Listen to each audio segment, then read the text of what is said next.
Glórias a Jesus por isso. Vamos orar? Vamos orar, irmãos? Pai, em nome de Jesus, muito obrigado, Senhor. Como é bom estar aqui em casa, como é bom estar na casa do Senhor com os meus irmãos e termos a convicção na Tua promessa que quando nós nos reunimos no Seu nome, o Senhor mesmo está aqui presente, Jesus. É por isso que esse lugar é tão especial para nós, porque o Senhor está aqui entre nós e agora o que nós queremos ouvir é a Sua voz, a Sua palavra. Usa a minha vida, por favor, eu te peço, usa a minha vida, que eu não seja um problema para aquilo que o Senhor quer falar, mas seja um canal de bênção na vida daqueles que me ouvem, que eles realmente possam ser abençoados pela Sua palavra. O desejo do meu coração, tenho certeza que é o desejo do coração também dos meus irmãos, não ouvirem as minhas opiniões ou a minha visão, mas ouvirem a Tua voz através da Tua palavra. O Senhor tem total liberdade aqui, Espírito Santo, move com o Seu poder nesse lugar agora para a glória e honra do Teu santo nome. Faz aquilo que o Senhor quer fazer, cumpre o propósito da Tua palavra, tanto naqueles que estão ouvindo aqui nesse ambiente, quanto naqueles que estão nas suas casas agora, ouvindo essa mensagem, que o Senhor possa produzir aquilo para que ela está sendo enviada em cada coração, para a honra e glória do Teu santo nome, nós oramos, amém, amém, glória a Deus. Irmãos, você concorda com isso, amém? Queria que você abrisse comigo lá em Lucas, Evangelho segundo Lucas. Cadê minha canequinha laranja, para combinar com a minha camiseta? Cadê, ô João? Paguei a missão para o João César, pega lá.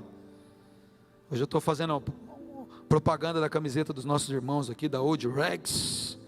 Eu gostei dessa camiseta, gente. São irmãos nossos ali, ó, o Lotério, o Mateus. A gente sempre honra aqui os nossos empresários locais. Aliás, a gente precisa até fomentar mais isso no Burn Business, para que vocês aqui que têm as suas empresas, seus negócios, comércios, vocês que são autônomos aí possam, né, divulgar os seus negócios aí, abençoar uns aos outros. A gente tem muita gente capaz aqui, empresários, é importante, né, a gente fomentar a nossa comunidade aqui. Sem contar que eu gostei dessa camiseta, a beça aqui. A vida é curta demais para beber café ruim. Então aqui, ó, ficou atrás da canequinha, só que massa. Agora fiquei no style, hein? A canequinha aqui, a vida é ruim demais para beber. Eu tinha a canequinha não foi vocês que me deram não, viu? A canequinha foi o pastor Igor Felipe que me deu. Glória a Deus, cafezinho bom. Eu estava brincando com a Dani, né? Se fosse o Chapolin trocando os ditados, eu falaria que a vida é muito ruim para beber um café curto. Dá certo também. Tem que beber um café maior. Vamos lá, gente, Lucas 12, versos 38 a 45. Curiosamente aqui o irmão Fábio subiu e falou um pouco sobre generosidade. Eu quero amplificar um pouco a nossa visão sobre qual é essa ideia da economia no reino, não falando sobre finanças, mas tudo aquilo que Deus coloca nas nossas mãos, baseado numa parábola, numa proposta que Jesus faz para explicar o reino. Esse é um termo muito importante na Bíblia, na doutrina, na teologia, que eu quero compartilhar com vocês. Eu quero falar um pouco hoje sobre mordomia cristã. O nome dessa mensagem é Mordomos. O subtítulo dela é Habilidade e Generosidade. Lucas 12, versos de 38 ao 35 na NVI dizem assim. Só um minuto aqui, deixa eu abrir a minha Bíblia. Lucas 12, deixa eu mudar para a NVI aqui. Eu acho que eu coloquei o verso 38, mas é um pouquinho antes. Coloca o verso 35 e a gente vai até o 45. Diz assim: estejam prontos para servir e conservem acesas as suas candeias, como aqueles que esperam o seu senhor voltar de um banquete de casamento, para que quando ele chegar e bater, possam abrir-lhe a porta imediatamente. Felizes os servos cujo senhor os encontrar vigiando quando voltar. Eu afirmo que ele se vestirá para servir, fará que se reclinem à mesa e virá servi-los. Mesmo que ele chegue de noite ou de madrugada, felizes os servos que o Senhor encontrar preparados. Entendam, porém, isso: se o dono da casa soubesse a que hora viria o ladrão, ele não permitiria que a sua casa fosse arrombada. Estejam também vocês preparados, porque o Filho do Homem virá numa hora em que não esperam. Pedro perguntou: Senhor, está contando essa parábola para nós ou para todos? É porque vira e mexe Jesus falava para os discípulos diferente do que falava para a multidão. Então por isso que Pedro pergunta.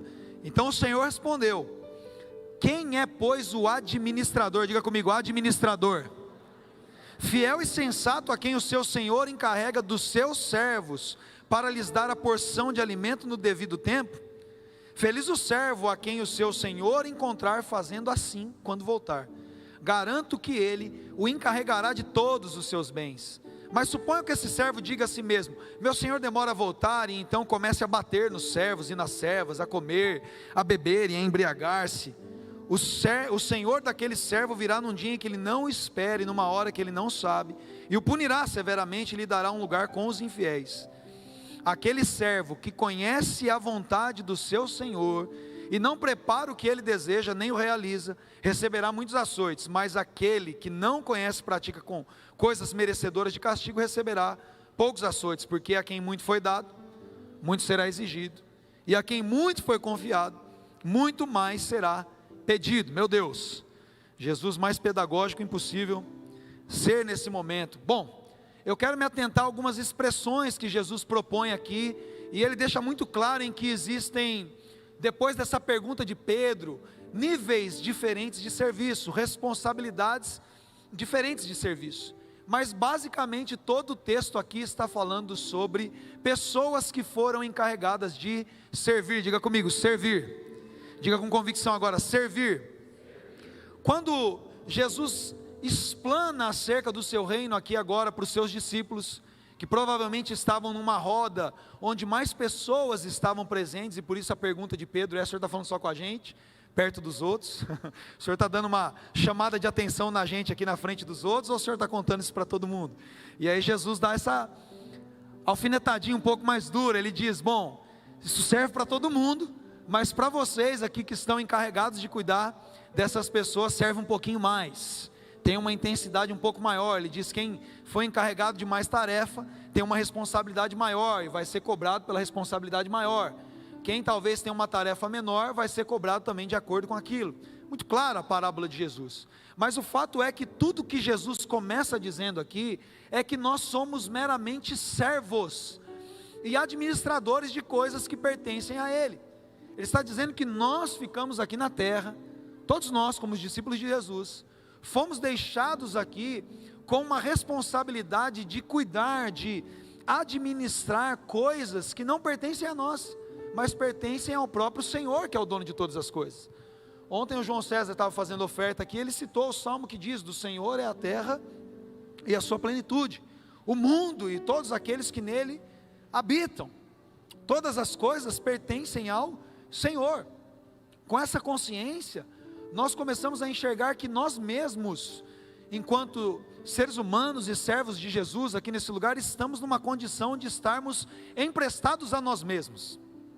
Olha só que interessante, quando Paulo fala sobre as divisões que aconteciam na igreja dos Coríntios, lá na primeira carta, no capítulo 4,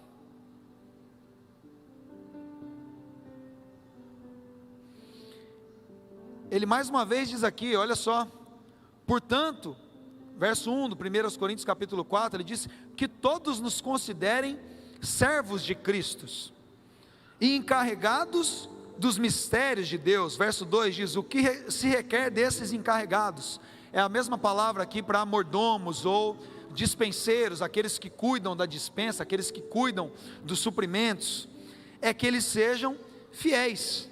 Aí Paulo vai continuar dizendo algumas coisas aqui, porque existia uma certa discussão, uma divisão na igreja, que lá no final das contas, as pessoas estavam tentando identificar de quem elas eram, a quem elas pertenciam, quem era de fato o líder delas, e eles começaram a criar grupos, e dizer: ah não, eu prefiro Apolo, então eu sou da turma de Apolo. Ah não, eu me identifico com Paulo, então eu sou da turma de Paulo. E Paulo começa a trazer esse conceito para eles, e fala: gente, para com isso, todo mundo aqui é emprestado. Todo mundo aqui, como nós que somos apóstolos ou exercemos uma autoridade maior na igreja, mesmo nós não temos nenhum tipo de preeminência sobre vocês. Nós estamos aqui cumprindo um dever de servos. Nós estamos cuidando de coisas cujas quais apenas um dono, apenas um Senhor tem a propriedade sobre elas. Mas eu quero falar um pouco sobre isso com vocês. Espera aí, vamos fazer uma pergunta. Então, se tudo que nós estamos cuidando aqui nessa vida não pertence a nós, mas nós estamos encarregados, a primeira pergunta, a primeira reflexão que eu queria fazer com vocês é que nós estamos então utilizando coisas que não são nossas. a começar da nossa própria vida, do nosso próprio corpo, da capacidade intelectual que nós temos, dos talentos que nós recebemos, mas a conservação daquilo que não é nosso está em nossa responsabilidade. É por isso que a palavra é encarregados. É por isso que no inglês aqui a expressão é in charge of, é o cara que está aqui responsável por aquilo, encargo daquilo, é o cara que realmente tem o dever de cuidar daquilo com zelo. Então, ou seja, o ministério que você tem não é seu, mas a responsabilidade ou a forma de conduzir o ministério é sua. A própria vida não é nossa, mas a conservação da vida está na nossa responsabilidade.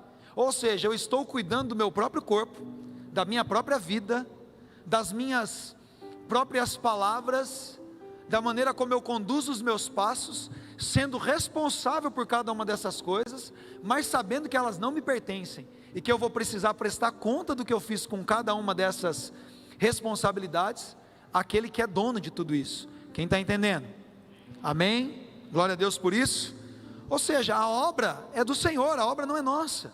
Quando nós olhamos para essa própria igreja local, para esse prédio, se você for lá na prefeitura, lá a gente está lá com o processo de isenção do IPTU, a gente precisa provar que a gente está utilizando, por exemplo, esse prédio, para conseguir ter a isenção do IPTU, porque a igreja tem direito, isso é uma lei federal, mas as prefeituras criam na lei orgânica dificuldades, para que se você não der entrada com documento, mesmo você tendo direito de lei, você não consegue usufruir dele. Mas a gente precisa provar que nós não somos donos disso, mas que a responsabilidade da utilização é nossa, para nós conseguirmos obter esse benefício da isenção. De certa forma, o que Jesus está dizendo aqui, é que nós vamos ser abençoados, nós vamos ser condecorados, e nós também poderemos ser punidos, pela maneira como nós utilizamos algo que não é nosso, mas que está na nossa responsabilidade de conservação e uso. Está claro isso para vocês? Ou seja, se a obra é do Senhor, se as coisas são de Deus, e a nossa própria vida é do Senhor, a consciência que você e eu temos que ter nessa manhã, é que tudo o que nós fazemos em relação à nossa própria vida, ou as coisas que Ele coloca na nossa mão, seja o seu emprego comum, seja o recurso que você recebe durante seu pagamento, seja os filhos que você gerou, mas que não pertencem a você, porque nem você pertence a você, mas pertence a Cristo, e a maneira como você vai educá-los, nós precisamos entender qual a forma que o dono dessas coisas deseja que eu as faça, e é isso que Jesus está propondo. Ele está dizendo: cuidem daquilo que foi colocado nas mãos de vocês, como pessoas que sabem que num determinado momento, o Senhor que foi para uma festa de casamento, e a gente sabe qual festa que Ele foi, na verdade Ele foi preparar a nossa, amém? Glória a Deus por isso. Você está feliz com isso?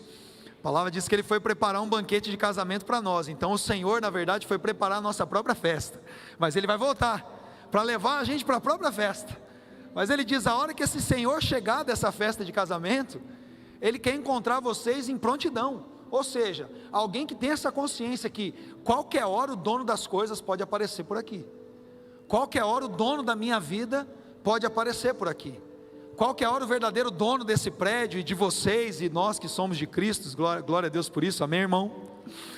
Vai aparecer por aqui. E Ele diz então que Ele estabeleceu padrões para que nós cuidemos disso. Na parábola dos talentos, se você quiser abrir comigo lá em Mateus 25, Mateus no capítulo 25, a partir do verso 14, ele diz assim, também será, ele está falando do reino de Deus, o reino de Deus também será, como um homem que, ao sair de viagem, mais uma vez, o dono sai, chamou os seus servos, e confiou-lhes os seus bens. Mais uma vez aqui Jesus está dizendo que o reino de Deus é comparado a alguém que é dono das coisas, mas ele se ausenta por um determinado tempo, e confia às pessoas que estão naquele lugar, o cuidado com os seus próprios bens. Os bens são desse Senhor. A um ele deu 5 talentos, diga comigo 5, a outro 2, diga comigo 2, e a outra ele deu 1, diga comigo 1, preste atenção nisso agora, a cada um de acordo com a sua capacidade. E em seguida partiu de viagem. Ou seja, Jesus mais uma vez está dizendo que Ele reconhece nos seus, em cada um de nós que estamos aqui, qual a capacidade que nós temos de sermos encarregados de coisas que pertencem a Ele. Ou seja, quando Ele entrega mais para alguém, é porque Ele, que não fale, sabe exatamente a capacidade que cada um de nós tem, que esse alguém tem condição de cuidar exatamente de todas aquelas coisas que estão nas suas mãos. Então, se você tem reclamado de que você tem muitas responsabilidades, muitas habilidades, muitas condições de fazer muita coisa, eu preciso lembrar você que quem te confiou tudo isso, é o Senhor, que sabe que você tem capacidade de cuidar de cada uma delas, amém? Glória a Deus por isso. Ou seja, você é muito capaz, glória a Deus por isso que Ele te colocou tanta bucha assim. Eu falo, meu Deus, como que o Senhor enxergou essas coisas em mim? Eu estou tentando enxergar ainda, mas amém, se Ele disse que tem, é porque a gente tem. Mas Ele disse que para algumas pessoas Ele entrega duas, e glória a Deus por isso, porque se Ele entregou duas, é porque Ele sabia que você dava conta de duas, que você tinha capacidade disso. Puxa, Ele entregou só um para mim, fica feliz com isso, porque quem mais é dado, mais é cobrado. Se você tem uma só, tá bom, meu irmão e minha irmã, fique feliz com isso, porque você na verdade é digno de inveja. Uma só, Ele falou, você tem capacidade de uma só, vou deixar uma só na sua mão. Mas sabe o que eu percebo nisso, e é aí que eu quero falar com você, é que os talentos não são nossos, mas o destino dado a cada um desses talentos, e a intenção do nosso coração em administrar essas coisas, é totalmente nossa. Jesus, Ele vai e coloca na sua mão, fala, te dei a capacidade de servir bem, abrindo a sua casa para receber pessoas e convidar pessoas e fazer um clã, mas também te dei a capacidade de ter uma voz maravilhosa e conduzir as pessoas em adoração, também te dei a capacidade pedagógica de trabalhar ali com o ministério de ensino, também te dei a capacidade com dons de socorros, porque você consegue ver pessoas que estão em dificuldades e se mover em direção a isso, também te dei o dom de contribuir com generosidade. Ele foi olhando para você e colocou na sua mão. A capacidade foi Ele que enxergou, o talento foi Ele que deu. Agora a forma de administrar isso, o destino que você e eu vamos dar para isso, é totalmente nossa.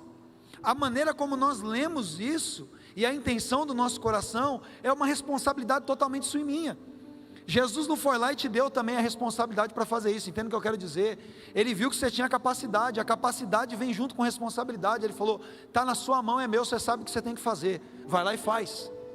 E nós lemos que, de fato, aqueles que tinham recebido 5 e 2, descobriram que eles tinham capacidade de fazer com que aquilo rendesse ainda mais, pela honra de terem recebido de Deus essa dádiva, pela honra de terem recebido de Deus esse talento. Eles falaram, quando o meu Senhor voltar, aquilo que Ele colocou na minha mão vai ter rendido aquilo que é justo. Eu não sei se todo mundo sabe aqui, mas acho que vale a pena lembrar, né?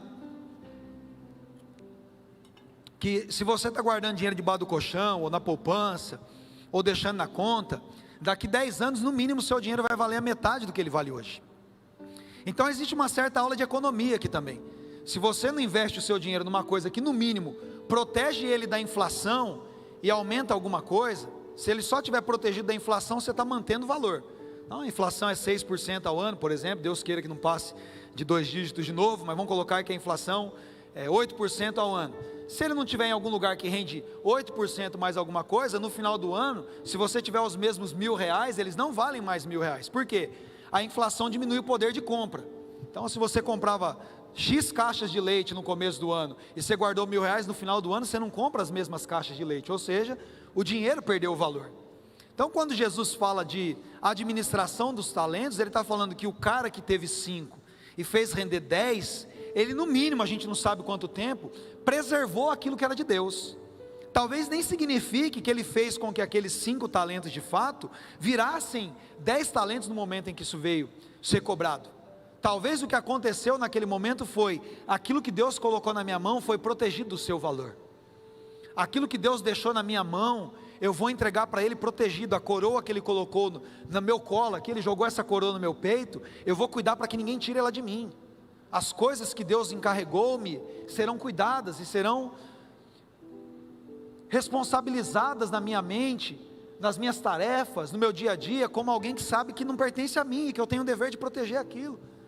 Sabe, quando nós olhamos para a palavra com essa visão de somos mordomos, temos responsabilidade com o nosso próprio dia, como algo que não pertence a nós, mas é Cristo, o nosso senso de vida, não só o nosso senso de cristianismo, irmãos, o nosso senso de vida muda, Quando você olha para os seus filhos com a responsabilidade, o que eles aprenderem ou o que eles não aprenderem, as coisas que entrarem no coração e na mente deles ou as coisas que não entrarem, é a minha responsabilidade para com o Senhor, que me colocou como encarregado e tutor dessas crianças. A sua maneira de educar seus filhos muda. Quem está me entendendo? Quem está me entendendo? Os outros não estão? Amém?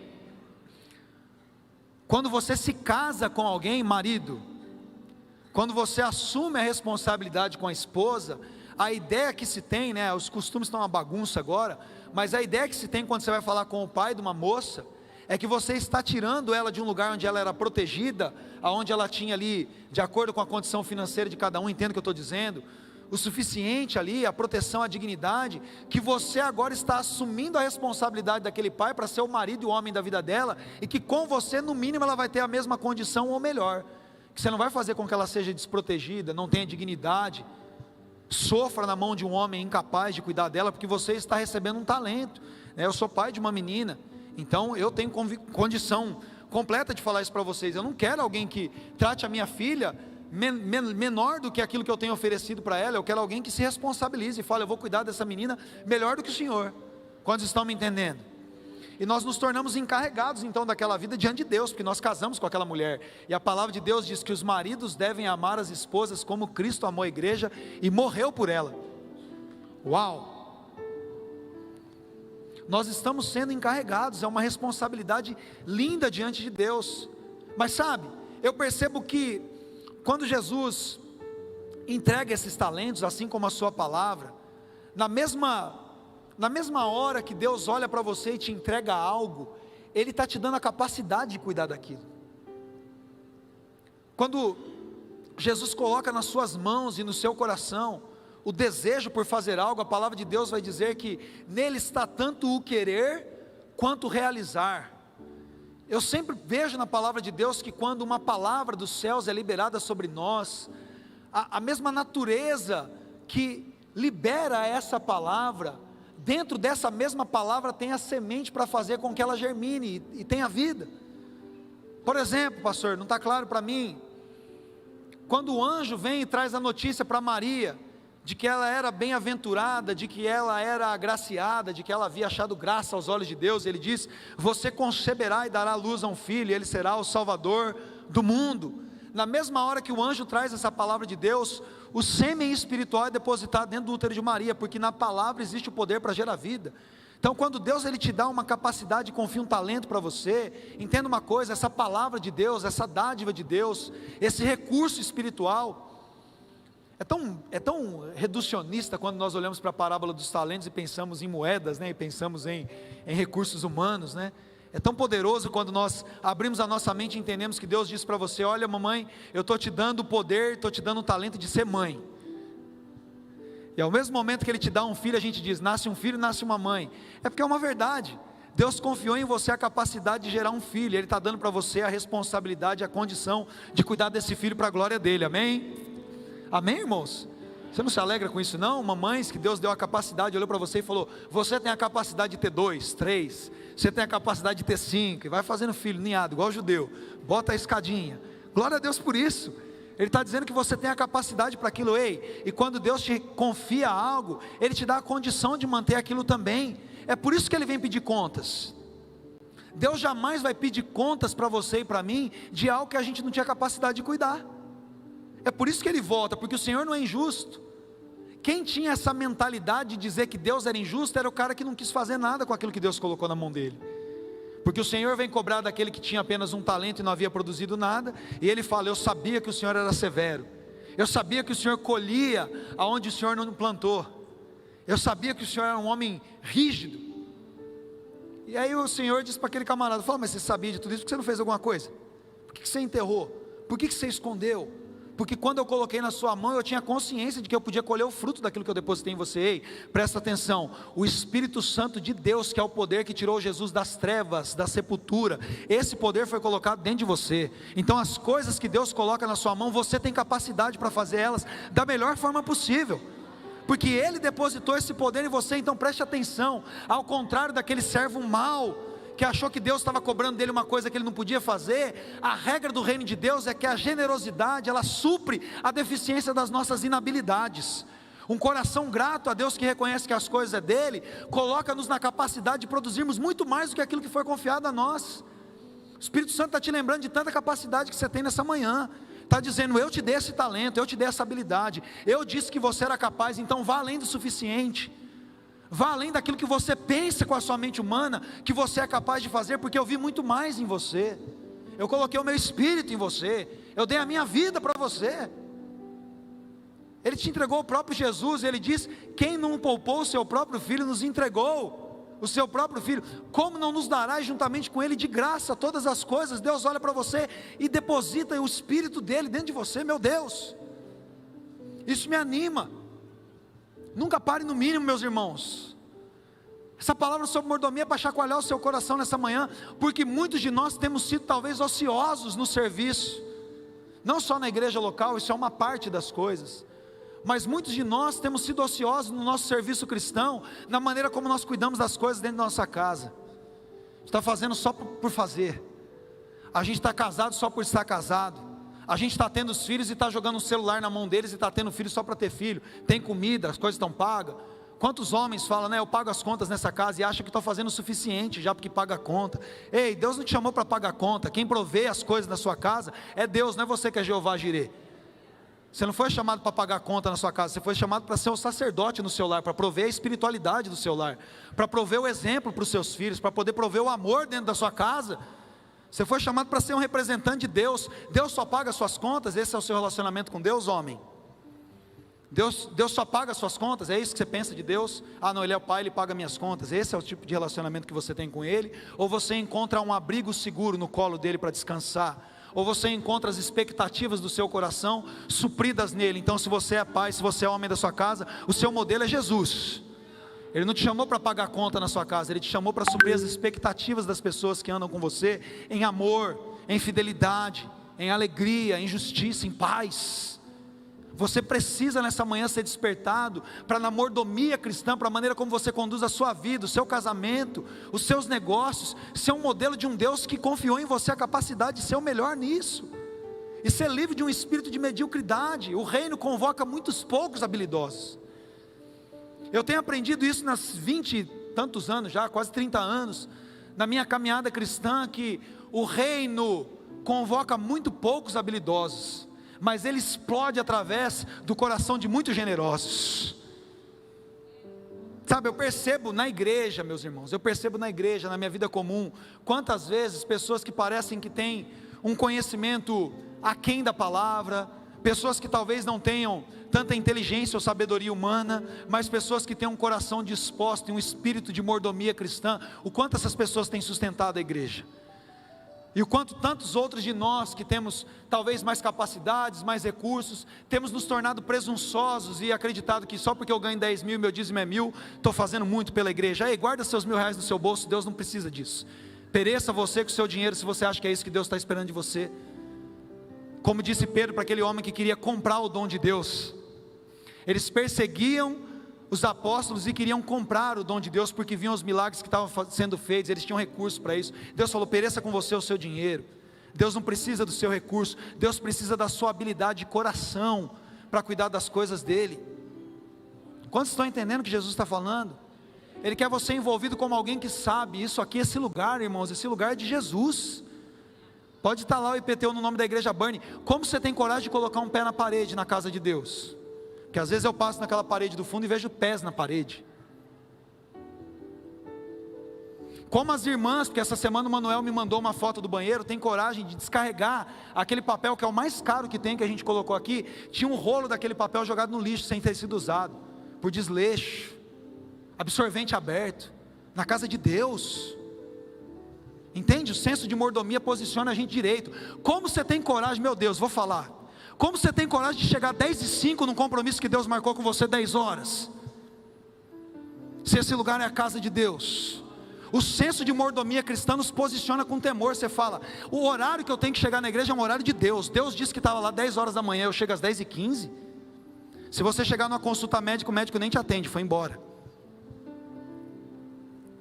Quem pode dar glória a Deus por isso? O nosso senso de mordomia cristã coloca na gente um espírito de zelo. É por isso que Jesus pegou o Azorrague. e saiu dando bicuda na mesa. Ele falou: vocês devem estar de brincadeira. Vocês estão achando que isso aqui é a casa da mãe Joana? Isso aqui é a casa de Deus. Vocês estão fazendo isso aqui um covil de ladrão? Vocês estão achando que Deus precisa do comércio de vocês? E Jesus saiu derrubando mesa, atacando pomba no chão, loucão, virado no giraia. A gente ia falar: esse cara está doido. O pastor dá uma chamada de atenção do horário, vocês acham que o pastor é bravo. E Jesus, já tirando você da cadeira e falando: chegou 10h15, vai embora, nem fica aqui dentro. Chega às 9h30 da próxima vez. Dói, mas cura, amém, irmãos? A gente precisa entender isso. O cara reclama de ir para um clã no meio da semana, um lugar que alguém vai amar, cuidar da vida dele. Quantos testemunhos eu tenho dos nossos clãs? Aí achar ruim que o pastor não consegue atender no gabinete. Irmãos, eu sou um ser humano. Sou humano e não consigo ser perfeito. Essa música é boa para o carro do ovo, né? O carro do ovo que passa, né? A gente está brincando, que agora a carro do ovo agora vai tocar Me Atraiu, da Gabriela Rocha, né? Toca em tudo, todos os views, agora virou música do carro do ovo, igual advogado fiel. Voltemos. Entende isso que Jesus está falando com você? A nossa consciência de que a nossa própria vida não é nossa, nos reposiciona na maneira como a gente levanta da cama de manhã, grato a Deus por ter fôlego nos pulmões. Você fala: Deus, eu vou respirar para a glória de Deus. Paulo diz: quer vocês façam qualquer coisa, você pode estar tomando um café, vestindo uma camiseta, assistindo um jogo do Corinthians, seja tudo feito para a glória de Deus. Até a série na Netflix que você assiste, você precisa assistir para a glória de Deus. Porque nossa vida não é nossa. Em algum momento Jesus vai voltar e vai falar: e aí, amigão? E aí, menina? Como você conduziu o seu corpo, que é meu, em santidade? Como você levantou todas as manhãs para a glória de Deus? Como você recolheu os seus impostos? Pagou seus funcionários? Como você dirigiu o seu carro? Meu Deus, dói em nós, homens principalmente, para a glória de Deus. Porque tudo que nos foi confiado de acordo com a capacidade que nós temos, mas tudo que nós vamos devolver a Deus, Ele espera que nós devolvamos com a generosidade do nosso coração, em sermos gratos pela vida que nós temos, sermos gratos pela igreja, que igreja linda que Ele colocou a gente, e participar disso, fazendo com que as coisas rendam mais frutos para a glória de Deus. Você é grato pelos seus filhos, pelo seu casamento? Você é grato por estar aqui essa manhã e ouvir a palavra de Deus? Tanta gente está preso na escravidão do pecado, porque não tem a oportunidade que você tem, de ouvir a palavra de Deus. Você é grato por ter sido transportado de um reino de trevas, para um reino de luz, no Filho do seu amor? Meu Deus, obrigado por isso, Jesus. Essa manhã Deus está dizendo para você: não se estribe mais no seu próprio entendimento. Sabe por quê? Um inteligente preguiçoso produz menos do que alguém talvez que seja um pouco menos capacitado, mas está disposto. Você está sendo esperto demais, em outras palavras. Geralmente os inteligentes ficam preguiçosos.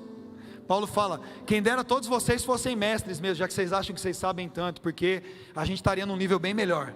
Mas se vocês fossem mais simples no mal e mais prudentes no bem, o nível que a gente já está vivendo era muito melhor, Paulo diz. Não sou eu que estou dizendo.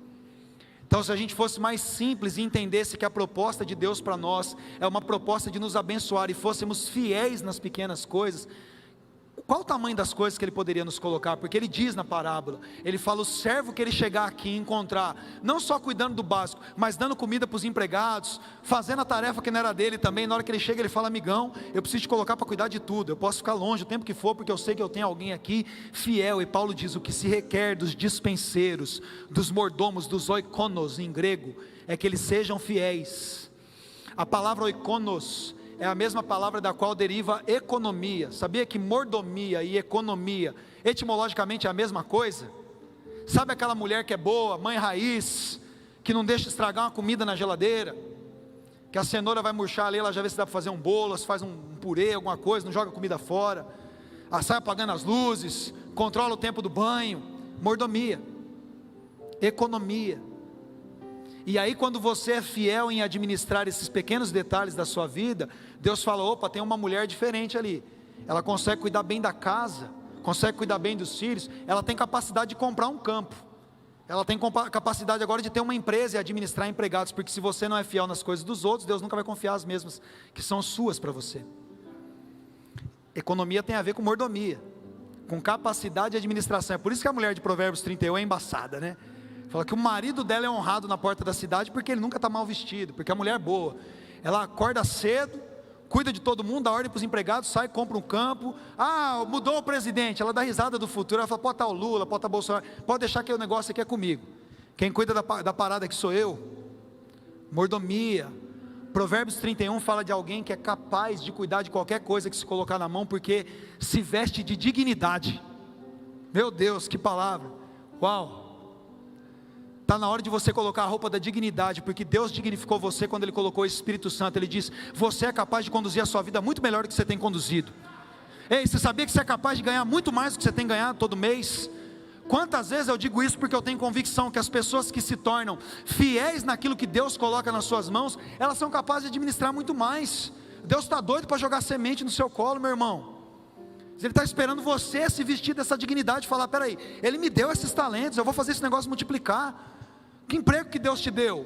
Qual a habilidade que você tem? Natural, foi Deus que te deu, irmão. Todo dom perfeito vem dEle. Não fica pensando que é só pregar aqui que é um dom perfeito. Se você é bom para fazer hot dog, isso é um dom de Deus.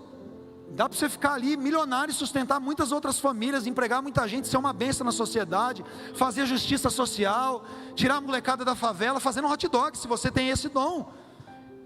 É mais do que você mesmo, porque Ele diz que aquele que é encarregado de um dom de Deus, vai dar comida para os outros. Aquele que é encarregado do dom de Deus, vai dar suporte para outras famílias. Tem família que vai ser restaurada pela maneira como você cuida da sua família. Fiel com a capacidade que Deus te deu.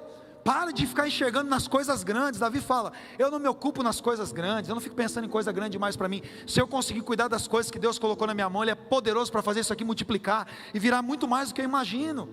A questão é qual a intenção do seu coração. Aonde está apoiado, você reconhece que você está cuidando do que é dele, você vai fazer exatamente aquilo que Ele quer. E quando Ele mandar você parar, você vai parar, porque a obra não é sua. Tem gente que quando é parado, o coração para também, porque se apegou na tarefa. Aí nessa manhã Deus também está tirando o seu coração da tarefa, colocando o seu coração no dono da obra. Porque a gente só consegue fazer bem feito quando o nosso coração está no dono da obra. Aí você trabalha. Por isso que um dos nossos valores na Burn é o esforço motivado pelo amor. Porque quando o esforço é motivado pelo reconhecimento, você para quando a primeira pessoa não te reconhecer. Sabe qual é o problema? Quando nós não temos a consciência de mordomia cristã, nós queremos que todos os quadros ao nosso redor sejam favoráveis para a gente trabalhar para Deus. Ah, não dá para eu participar desse ministério, porque a tecnologia aqui está aquém. Você está trabalhando por causa da tecnologia e do conforto ou para glorificar o nome de Deus? Ah, não dá porque tem pouca gente aqui, a escala está sobrecarregada. Será que você não poderia motivar outras pessoas para vir trabalhar com você, para a escala ficar leve? A gente está com o coração na tarefa, na palma que vão bater para a gente, no tapa que vão dar nas nossas costas, ou a consciência que eu levanto de manhã para viver para a glória de Deus? E eu não preciso de conforto. O meu conforto está em saber que eu sou chamado para fazer aquilo que Deus colocou nas minhas mãos, e isso me basta. Jesus quer mudar o seu coração, porque eu preciso que você amanhã, na hora que chegar no seu escritório, na hora que assumir o seu carro para trabalhar como piloto de aplicativo, na hora que for cortar o primeiro, não, cabelo ninguém corta na segunda-feira, mas a hora que você for cortar na terça, o seu primeiro cabelo, você lembre que você está atendendo aquela pessoa para a glória de Deus, que existe uma capacidade sua de espalhar o reino ali, de fazer com que as pessoas reconheçam que ali existe um mordomo das coisas de Deus, existe um encarregado. Ei, presta atenção, Jesus disse, nem eu vim para ser servido, eu vim para ser um mordomo. Então não deve ter nenhuma tarefa mais importante para se fazer no reino de Deus do que ser mordomo, que Jesus falou, eu vim para ser mordomo. Em João 13 ele diz, vocês me viram servir vocês, aquilo que vocês viram comigo, repliquem, sirvam as pessoas. Meu Deus, obrigado Senhor. O Senhor nos serviu com a própria vida. Não existe um amor maior do que esse, alguém que serve as pessoas com a própria vida. Nós queremos olhar para o Senhor e aprender isso, e assim como Paulo disse, gastarmos a nossa vida em favor dos outros, gastarmos a nossa vida em favor do Evangelho, reconhecermos que até a voz, o respirar, os movimentos que o Senhor nos deu, tudo isso na verdade não é nosso. Nós somos de Cristo e Cristo de Deus. Nós pertencemos ao Senhor. Se coloque em pé em nome de Jesus. Fale com Ele com gratidão. Às vezes você está sentindo muito calor, você já agradeceu a Deus por poder sentir a temperatura do ambiente. Você já agradeceu a Deus por estar aqui nessa manhã. Fale com Ele, reverta o seu coração para a gratidão, porque a gratidão é o fomento da generosidade na nossa vida, e a generosidade é a porta que se abre para a prosperidade na nossa vida. Um coração grato se torna generoso, e um coração generoso se torna alguém próspero, e alguém próspero é alguém feliz, é alguém que se relaciona bem com a sua casa, com os seus, é alguém que se relaciona bem com os recursos, é alguém que não pode ser assenhorado por mais nada, porque só tem um Senhor, porque o seu coração está apegado a Ele. Meu Deus, cura a nossa indisposição nessa manhã, sara a nossa alma ferida, das reclamações, da murmuração, da falta de reconhecimento de que nós temos uma vida que foi dada pelo Senhor, e capacidades que foram confiadas a nós pelo Senhor, que olhou para nós e disse: você é capaz de cuidar disso para mim até que eu venha. Nós queremos cuidar dessa casa, nós queremos cuidar dos ministérios nessa igreja, das nossas crianças, do nosso time de louvor, do nosso staff. Nós queremos cuidar dos nossos negócios, do nosso dinheiro, como realmente eles são de fato seus, para a tua glória. Nós não queremos ultrapassar o que está escrito, nós não queremos também ir aquém daquilo que está escrito, mas nós queremos viver em suficiência, gratidão e generosidade, para que o Senhor seja glorificado em tudo que nós fizermos. Em nome de Jesus, Senhor.